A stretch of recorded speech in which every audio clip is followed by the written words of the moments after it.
What is up, all you cool cats and kittens? This is your Commissioner Tim with the Week 6 recap. Week 6 is now officially in the books. We just got 8 more regular games remaining before the playoff seeding, and the playoff race is continuing to heat up. Week 6 was just like how our last 3 weeks have been, starting Week 4.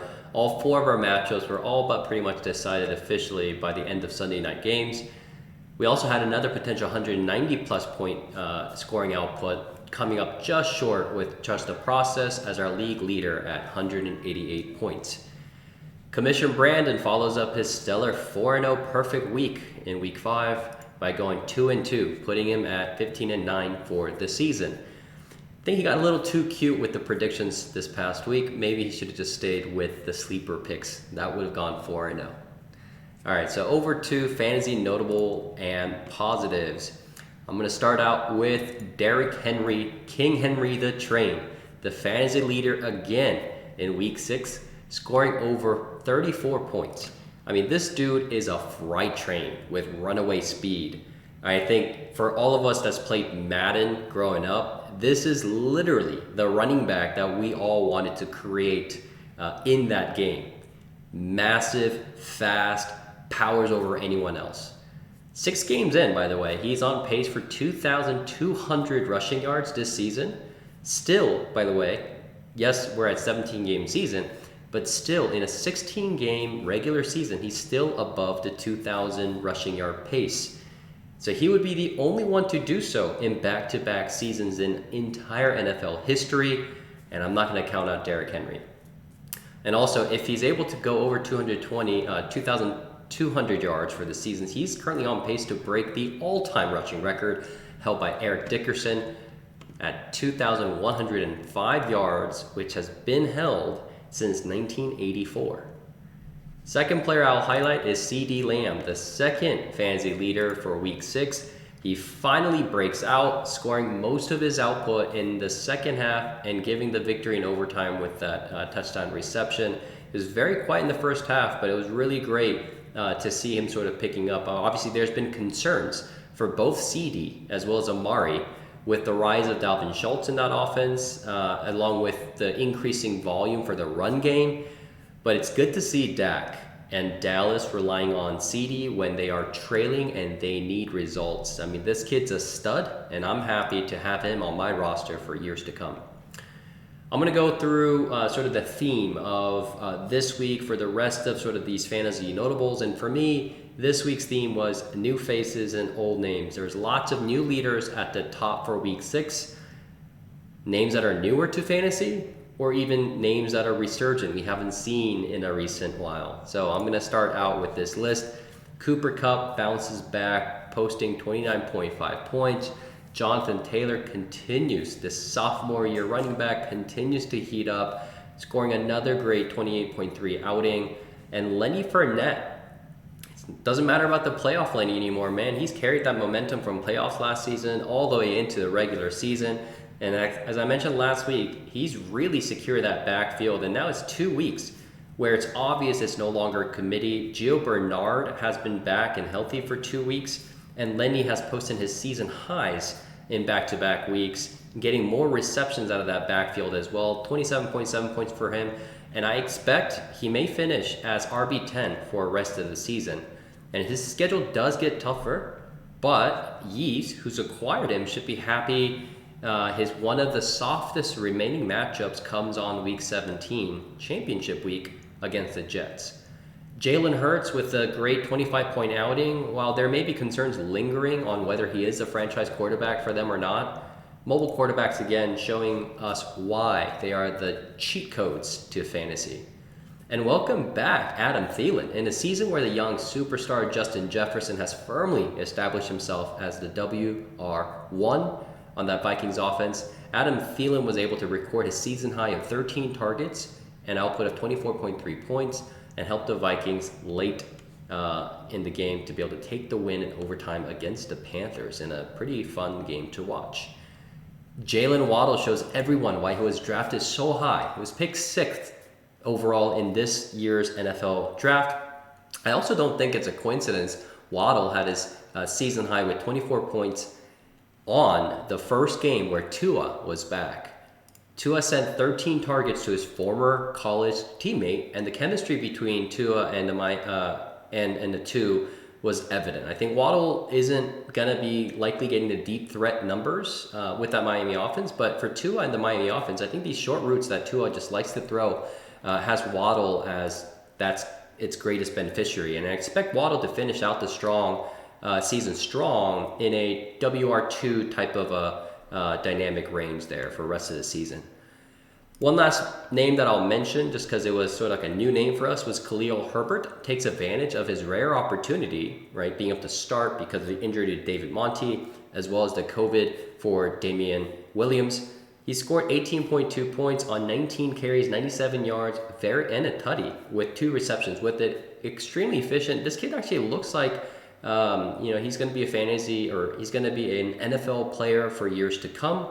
He's likely not going to be a fantasy starter with Damian Williams back from COVID, probably this week. And once David Monty comes back from his injury, I think Khalil Herbert will likely end up falling to the wayside of fantasy and sort of become irrelevant. But it is going to be intriguing with so many talented teams around the league needing to fill in their RB gaps due to injuries of their own, and with teams like the Bears as well as the Ravens now having these sort of highly capable running backs from 1 to 3 all the way down.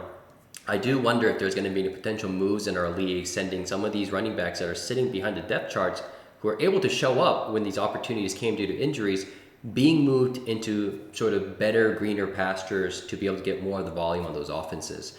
Nonetheless, an intriguing performance that showed that he belongs in NFL after being selected in just the 6th round this year. That's going to move me over to the fantasy notable negatives. The theme was a lot of injuries again, and also to fantasy notable names this time, and the disappointing sort of the entire Chargers offense. So I'll start with Kareem Hunt. Obviously goes down with an injury, calf injury. He was immediately placed on IR as of Monday. And now Chubb and Hunt out now with the news that came out this morning that Chubb was ruled out already for week 7 matchups coming up ahead. That backfield in the Browns offense is going to be really interesting. I expect Dearness Johnson and Demetric Felton to be popular and maybe expensive waiver pickups for us in our league this week. Question is, who will end up taking the snaps? I think Hunt's injury was so late in the game that it wasn't necessarily evident with enough snaps and the offense that we got to see which of the two will end up taking majority of the snaps. But the expert sort of rankings do have Dearness Johnson as the one most likely to be taking those snaps, so we shall see. Antonio Gibson is banged up after it was released that he's actually been playing on a hairline fracture in his shin. He hurts his calf in week 6 and is now undergoing an MRI exam. Whether he's able to play or not next week is up for discussion pending that exam results, but I think at this point we know that he's not going to go to play 100% for the rest of the season given these sort of lingering injuries, or he's going to have to sit out multiple games to sort of recover fully as well. I think the season is not going to be the breakout that we were expecting heading into the season due to the lingering injury and the potential time off, but he's still one of the top running back potential stars I have for Dynasty format. So should he miss time though, Ryan, who has Antonio Gibson rostered, also has J.D. McKissic on his roster as well, who's likely going to be the greatest beneficiary should there be any time off by Antonio Gibson. Kadarius Toney was off to a fire start on Sunday, receiving 3 catches in just the first couple of drives in that first quarter, but unfortunately re-aggravated his ankle injury. It looks like it's the same ankle that he injured in week 5 late in the game and was immediately ruled out. So as of right now, the Giants aren't releasing an expected timeline of return, but I wouldn't be surprised if they sit him out at least for week 7 just to take it a little bit cautiously. But kid looks like the real deal.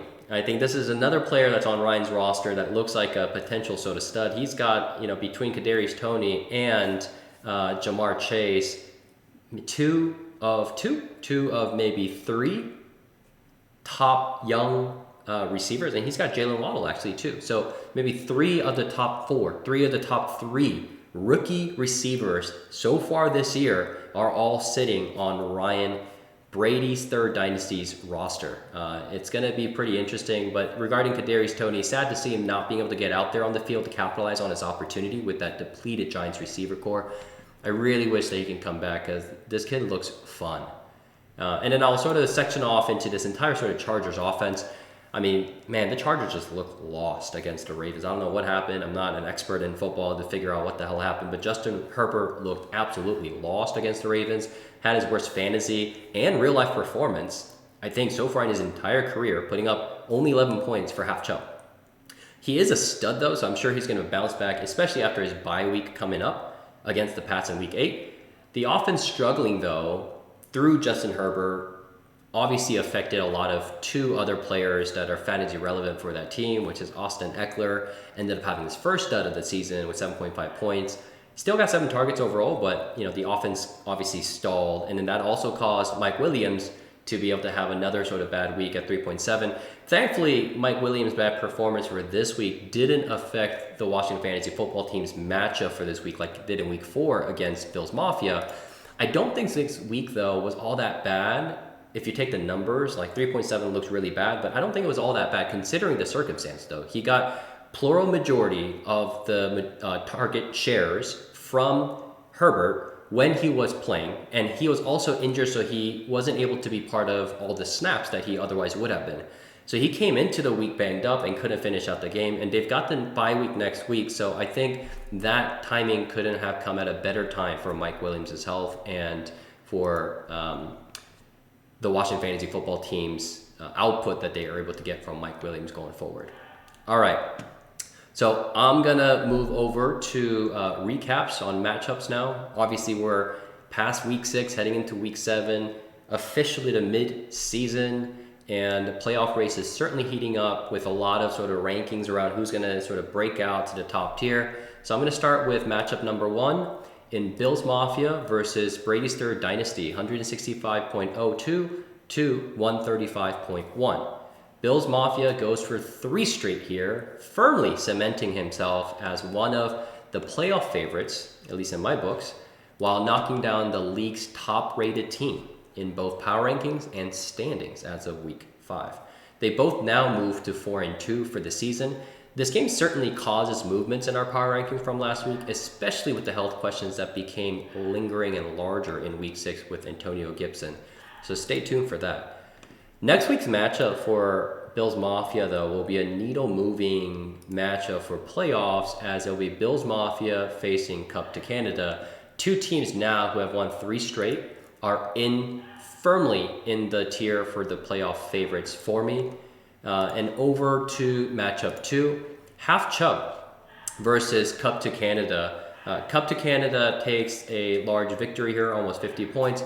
A disappointing week for Half Chubb. Now sits at the bottom of the league by himself again at 1-5. It's gonna be tough for Half Chubb to be competitive when Nick Chubb is out, and it looks like he's gonna be out again in Week 7. And factoring all the buys that's already on John's roster, this is looking pretty dark and gloom for John's rest of the season prospects. So next week, it gets brutal because he's not going to have Chubb, he's not going to have Zeke, he's not going to have Herbert, as well as some other players that are on buys. So at 1-5, Half Chubb is now 3 games back with 8 regular season games remaining, and likely a really tough slate in Week 7 that might put him at 1-6. I think it's safe to start preparing for the Toilet Bowl playoffs for Half Chubb. Over to Cup to Canada, that makes it 3 straight that he's pulled out. Remember, he's got to put up another 3 straight if he doesn't want to pay out the $6 that he bet that he goes 6 straight. The only gap he has ever had on his roster being the QB2 in my opinion, but Tua came back, and his first game back, he actually looked good from return from injury, getting a lot of passing volume. Obviously, there's something still going on with his long sort of arm strengths. I think it's having a hard time sort of throwing it far for whatever reason, but he's still able to sort of get the production on the fantasy side that Yves needs from quarterback 2. I don't imagine Tua is going to be ever putting up QB1 type of numbers, but certainly better option than anything else that's on his roster right now, between the Jared Goffs to the Jameis Winstons to the Taylor Heineke's. So I think Tua considerably fills in that QB2 gap for the rest of the season. And if so, I have a hard time thinking of any other teams that has a better roster and depth for the rest of the season. So he's now at 4-2, and that's Bills Mafia, like I said, next week, and he's got Brady's Third Dynasty the week after. So the next 2 weeks will be extremely telling about his true potential for the rest of the season as a potential contender favorite. I'm going to move over to matchup 3 between Ben and the Washington Fantasy Football Team. The Washington Fantasy Football Team takes out the win here, moving him up also to 4-2, in tie with the 3 other teams in the league. This matchup wasn't all that close throughout the week, even though Sleeper had them neck and neck, and that was due to Sleeper's bug of not including Zach Ertz, about 10 points or so due to his trade that sent him to the Cardinals right after the Thursday night football games.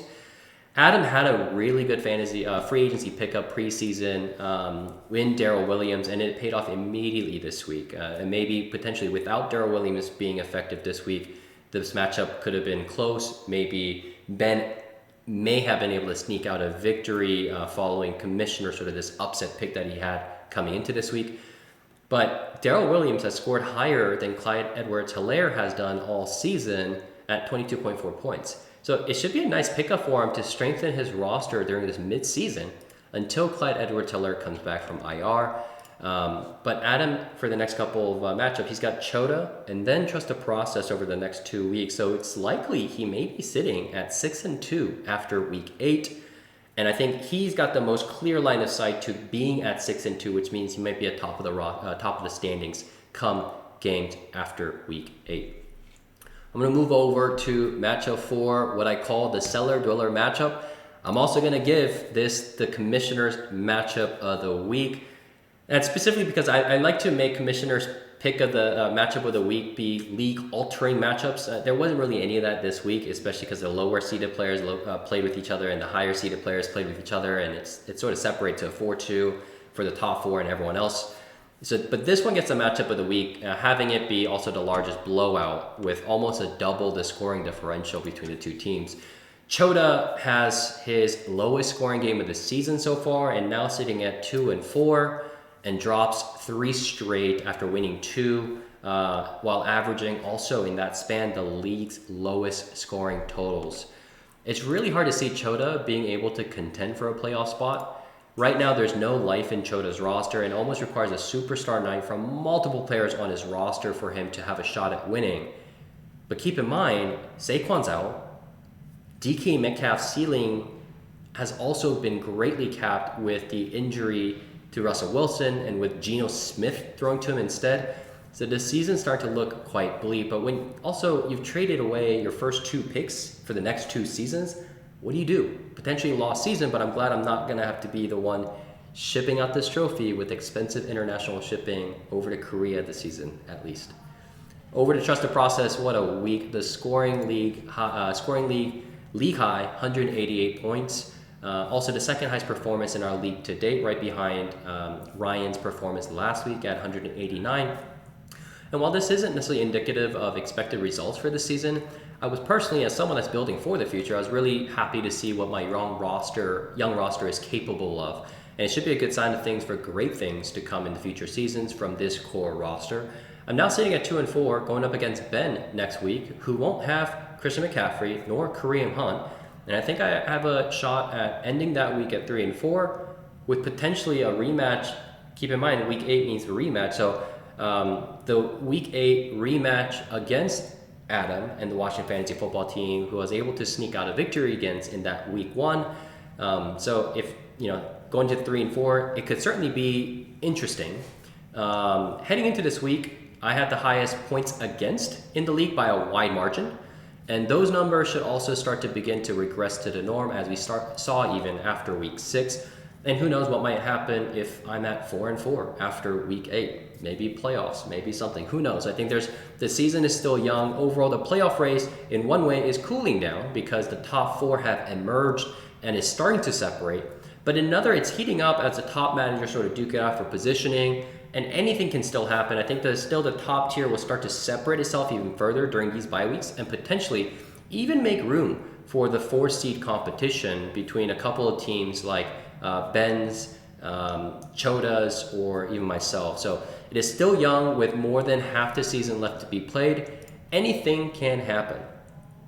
So Brandon goes 2-2 for this week, puts him at 15-9 for this season, as I mentioned at the beginning of this video. That does it for our Week 6 recap, boys. Looking forward to seeing you on Thursday, Sunday, and Monday. Peace.